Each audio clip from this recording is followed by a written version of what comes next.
Hello and welcome to SKB shots. Express space ఏం చేయగలదు అంటే ఎంతటి దిగ్గజమైన బ్యాటింగ్ లైనప్ని కూడా, ఎంతటి అనుభవం ఉన్న బ్యాటర్స్ని కూడా వెనక్కి నెట్టగలదు, వాళ్ళ వికెట్లు సాధించి పట్టగలదు. అంత పెద్ద స్కోర్ కాకపోయినా కూడా ఖచ్చితంగా డిఫెండ్ చేసుకోవడానికి అవకాశం ఇవ్వగలదు అని చూపించాడు వాళ్ళ లక్నో సూపర్ జైంట్స్కి చెందిన Mayank Yadav. RCB lose another game వాళ్ళు హోమ్లో, అండ్ ఇది వాళ్ళు ఖచ్చితంగా గెలుచుండాల్సిన మ్యాచే. They will be massively disappointed.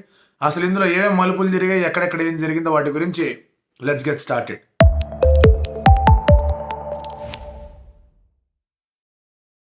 Firstly it was a very good toss to win. Faf du Plessis toss గెలిచినప్పుడు అండ్ అలాగే ఫస్ట్ ఇన్నింగ్స్ అయిపోయిన తర్వాత మీరు స్కోర్ చూస్తే కనుక it was a very good toss to win. 20 overs 180 runs కావాలి. And అటువంటి wicket మీద ఆల్దో కొంచెం స్లోవర్ వన్స్ వేస్తే షార్ట్స్ ఆడడం కష్టంగా ఉన్నా కూడా ఒక కోహ్లీ, ఒక ఫాఫ్, ఒక పటిదార్, ఒక మ్యాక్స్వెల్, ఒక గ్రీన్, ఒక అనుజ్ రావత్, ఒక దినేష్ కార్తిక్, ఒక మహిపాల్ లామ్రార్, 8 మందిని పెట్టుకొని 180 in 20 overs on that pitch చేస్ చేయలేరు అని ఎవరు అనుకోని ఉండరు. Faf du Plessis post match presentation తర్వాత రవిశాస్త్రి అడిగినప్పుడు క్యాచ్ డ్రాపులు దానికి కారణం అన్నాడు. అది పార్షియల్ కారణం, ఫుల్లీ దానివల్ల మ్యాచ్ పోయిందని నేనైతే అన్నాను. ఎందుకంటే క్వింటన్ డికాక్ 25-30 దగ్గర డ్రాప్ అయింది. ఆ తర్వాత అతను 80 కొట్టాడు, పక్కన పెట్టింది. లాస్ట్ 2 ఓవర్లలో నికోలస్ పూరన్ 5 6 కొట్టాడు, అక్కడ 30 runs వచ్చాయి. సో అది కారణం ఇది కారణం చెప్పడం కష్టం.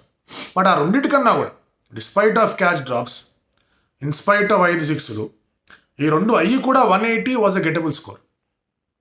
ఇది ఫీల్డింగ్ మీద ఎంతవరకు అయితే తప్పు ఉందని మీరు అంటున్నారు, దానికి డబుల్ ట్రిపుల్ క్వాడ్రపుల్ తప్పు అనేది వాళ్ళ బ్యాటింగ్ మీద ఉంది. 4 మ్యాచ్ల్లో Faf did not fire, Maxwell did not fire, green did not fire. మరి ఏంది ఇది?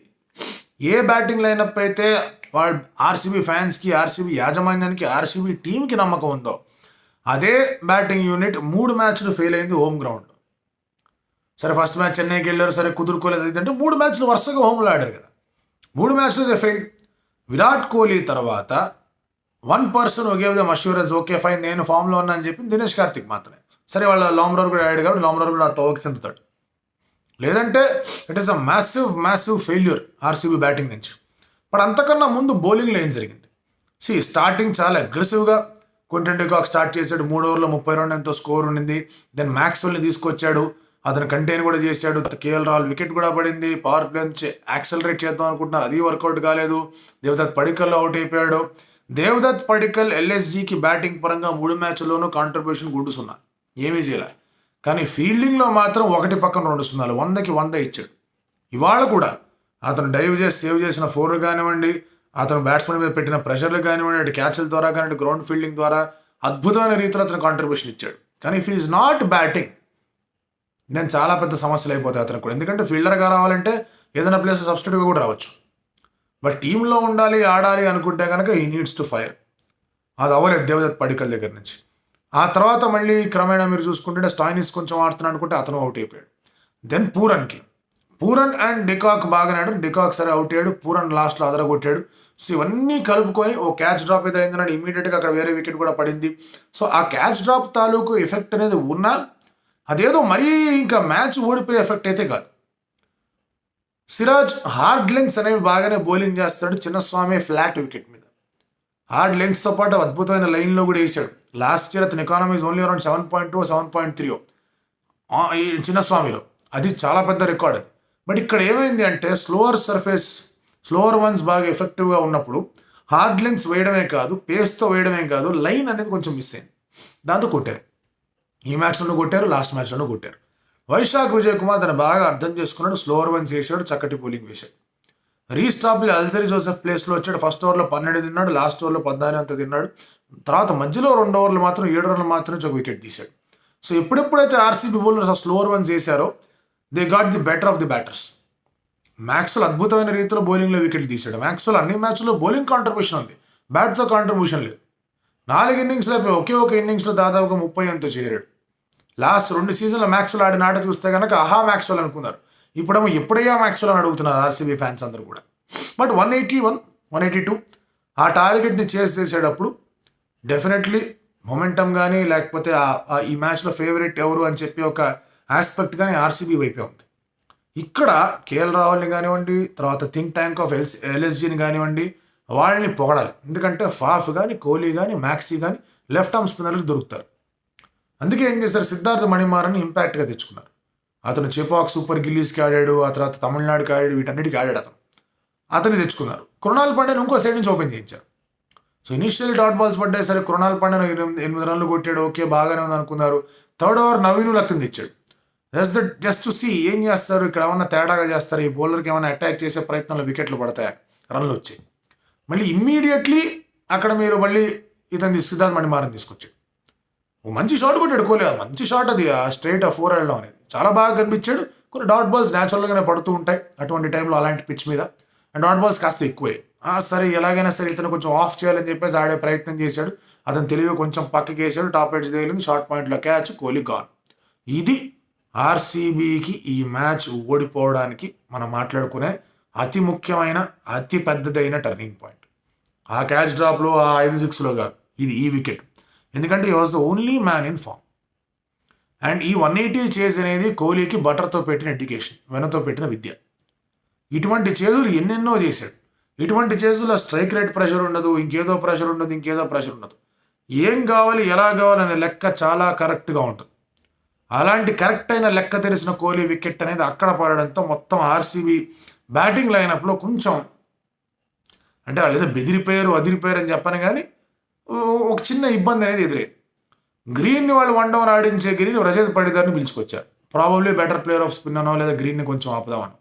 ఆ తర్వాత ఫాఫ్ అండ్ రజత్ పటిదార్ మధ్య ఆ మిక్సప్ ఏంటో, ఆ రన్అట్ అవ్వడం ఏందో, ఆ గోల్ ఏందో అర్థం కాదు. అయితే అప్పుడైనా గ్రీన్ వచ్చాడు, ఇప్పుడు మ్యాక్స్వెల్ పంపించారు. సో ఈ బ్యాటింగ్ టాక్టిక్ అనేది ఏమాత్రం కూడా అర్థం కాకుండా కనిపించింది నాకైతే. మరొకటి చెప్పాలి, వాళ్ళు ఇంపాక్ట్ ప్లేయర్తో కూడా ఆర్సీబీ కన్సిస్టెంట్గా లేరు. ఫస్ట్ మ్యాచ్లో డీకే సరే చెన్నై ఓకే ఫైన్ అతను వద్దనుకున్నారు. సెకండ్ మ్యాచ్లో వాళ్ళు ఇలాగే వెళ్ళారు, ఇదే ఫార్మాట్తో వెళ్ళారు. అండ్ ఆ తర్వాత ఒక ఎక్స్ట్రా బ్యాటర్ని తెచ్చుకున్నారు, లాంబ్రోని తెచ్చుకున్నారు, ఆ లాంబ్రో మ్యాచ్ గెలిపించాడు. ఆ తర్వాత మళ్ళీ థర్డ్ మ్యాచ్లో మళ్ళీ వేరే ఏదో ఇంపాక్ట్ అనుకున్నారు, ఇదనుకున్నారు, అదే పక్కన పెట్టారు. ఈ మ్యాచ్లో లాస్ట్ మ్యాచ్లో అద్భుతంగా బౌలింగ్ చేసిన పిక్ ఆఫ్ ద బౌలర్స్గా ఉన్న వైశాఖ్ విజయ్ కుమార్ని ఈ మ్యాచ్ ఆడనివ్వలేదు. అదేంటో తెలియలా. సో వాళ్ళు ఇంపాక్ట్ ప్లేయర్ విషయంలోనూ కన్సిస్టెంట్గా లేరు, బ్యాటింగ్ లైనప్ విషయంలోనూ కన్సిస్టెంట్గా లేరు.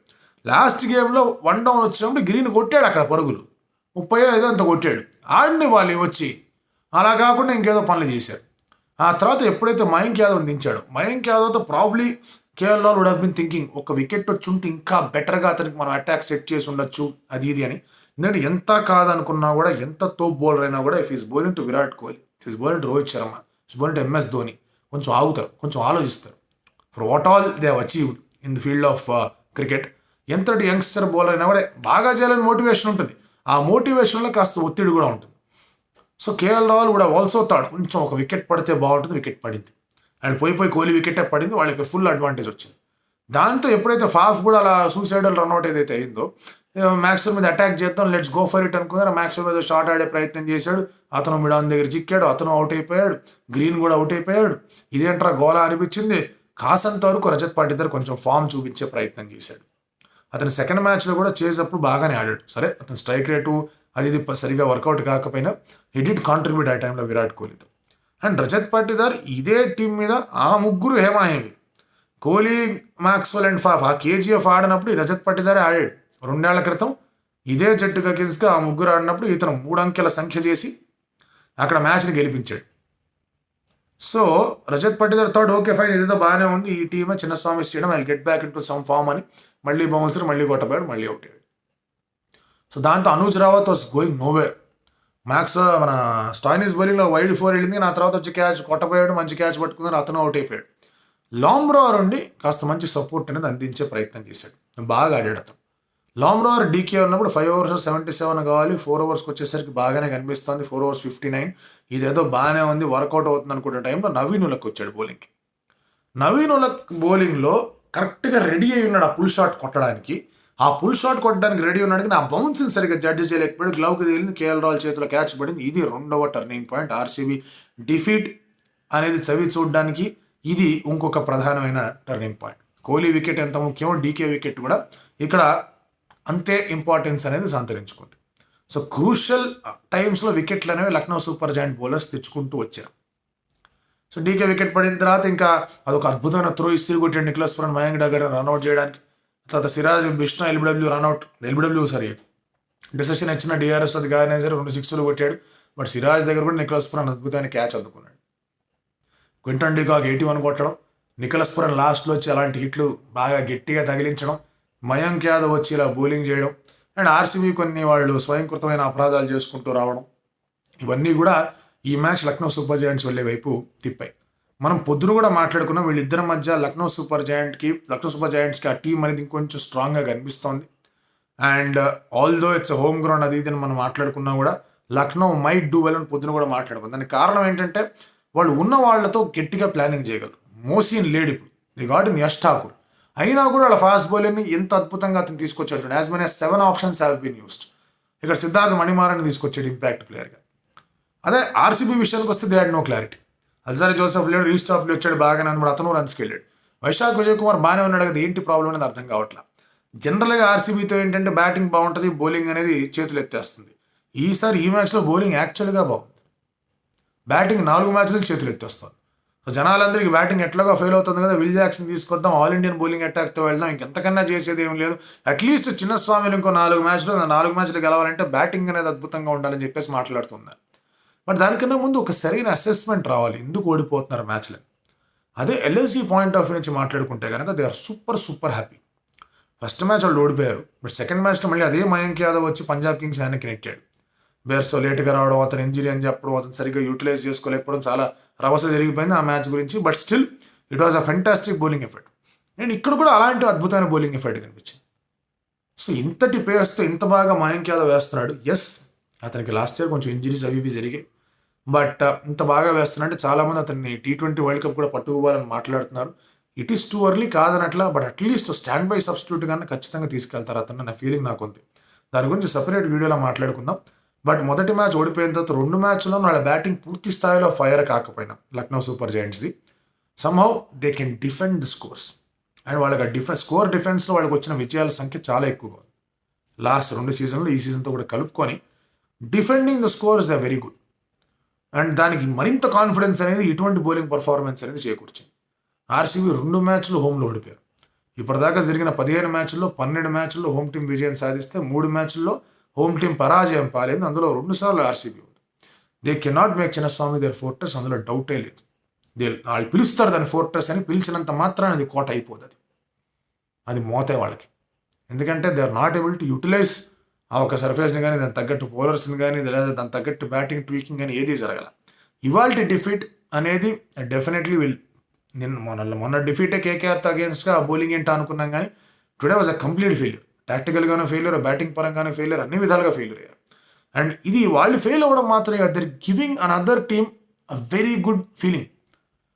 వాళ్ళకు ఫుల్ బూస్ట్ ఇచ్చేసే ఫీలింగ్ ఇచ్చారు, ఇంకా అయిపోయేది ఇంకా తగ్గేదేలన్న ఫీలింగ్ ఇచ్చారు, వాళ్ళకి అంత ఎంకరేజ్మెంట్ ఫీలింగ్ ఇచ్చారు. అది ఏ టీం కన్నా కూడా ఇటువంటి లీగుల్లో నచ్చదు. సరే 2 మ్యాచ్లు 3 మ్యాచ్లు దగ్గర కమ్బ్యాక్ అనుకుంటాం, కానీ టక మ్యాచ్లు అయిపోతాయి. ఎక్కడో అక్కడ ఒక డౌన్వర్డ్ స్లైడ్ కనుక మీరు ఆపలేదంటే ఇంకంతే సంగతులు, పోవడమే వెనక్కి. మరి ఎలా పుంజుకొని ఎట్లా ఆడుతున్నది చూడాలి. But once again Mayank Yadav super bowling, బుల్లెట్లు ఇసిరేసాడు అక్కడ బ్యాట్స్మెన్ మీదకి, అండ్ ఏం చేయలేకపోయారు బ్యాటర్స్.